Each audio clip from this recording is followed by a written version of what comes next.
हरियाणा के रोहतक के रहने वाले बबलू पहलवान ने कभी सपने में भी नहीं सोचा था कि जिस बेटे को वो पायलट बनाना चाहते हैं वही बेटा कल उनकी मौत का कारण बनेगा। एक नहीं, दो नहीं, चौहरे हत्याकांड को लेकर पूरा रोहतक हिल के जा पड़ा। जिसने भी इस घटना के बारे में सुना वही दहल उठा। यानी कि इस तरीके का हत्याकांड उनका खुद का बेटा अपनी नानी को, अपनी माँ को, अपनी बहन को और अपने पिता को मौत के घाट उतार देता है, और जिसकी उम्र महज 19 साल है। जी हाँ, अब अभिषेक ने एक और नया खुलासा किया है। अभिषेक ने पुलिस जांच में बताया कि वह जेंडर चेंज कराना चाहता था, एक लड़के से शादी करना चाहता था जिस लड़के का नाम कार्तिक है। कार्तिक से उसकी दोस्ती 2.5 साल पहले हुई थी। दोनों में बेइंतहा प्यार हो गया। समलैंगिक जिस तरीके से एक दूसरे से शादी करते हैं, इन दोनों ने फैसला किया कि अब हम शादी करेंगे।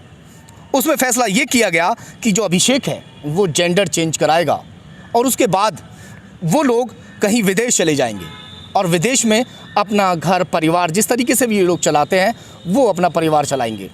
जिसको लेकर उसने परिवार से ये बात की खुलासा किया और अपने माता पिता को ये बात खुला बता दी कि मुझे जेंडर जो है वो चेंज कराना है। जिसको लेकर बबलू पहलवान ने उसके साथ मारपीट भी की थी। पहले उसको समझाया, जब उसकी इस बात समझ में नहीं आई तो उसके साथ मारपीट भी की, जिसको लेकर वो काफ़ी नाराज़ भी चल रहा था। अब बबलू पहलवान ने उसको उसकी जो जेब खर्च दिया जाता था वो भी देना बंद कर दिया था। 25 अगस्त को अभिषेक अपने दोस्त के साथ एक होटल में रुकता है। वहाँ पूरी तरीके से योजना बनाता है कि किस तरीके से मैं अपने परिवार को ख़त्म करूं और कार्तिक से मैं अपनी शादी कर लूं। सुबह को करीब 11 से 12 बजे के बीच में वो अपने घर पहुंचता है और एक 12 बोर की रिवॉल्वर लोड करता है और सीधे अपने कमरे में जाता है। उसके बाद में वहाँ तैयारी करने के बाद वो नेहा के कमरे में जाता है। नेहा जो उसकी बहन है वो सोई हुई थी, कनपटी से सटा के उसको गोली मार देता है। जहाँ वो नेहा जो सोई हुई थी सोती की सोती रह जाती है। उसके बाद ऊपर से नीचे आवाज़ लगाता है, अपनी नानी को बुलाता है। नानी ऊपर जाती है। नानी जैसे ही ऊपर पहुँचती है वहाँ जाते ही नानी को गोली मार देता है। नानी तड़पड़ाती है, छटपटाती है, आवाज़ निकालने की कोशिश करती है। दूसरी एक और गोली वो मार देता है। उसके बाद में नानी को साइड में लगाने के बाद नानी के ऊपर चादर ढक देता है। फिर अपनी माँ को आवाज़ देता है।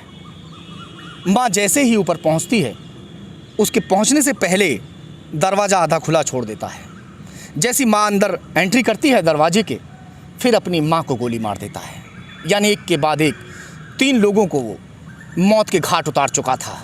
अब उसके बाद बारी आती है बबलू पहलवान की, जो उसका पिता है।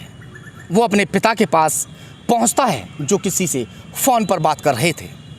उसी दौरान पिता को गोली मार देता है। एक के बाद एक कई गोलियां पिता को भी मारता है और वहीं उसको ढेर कर देता है।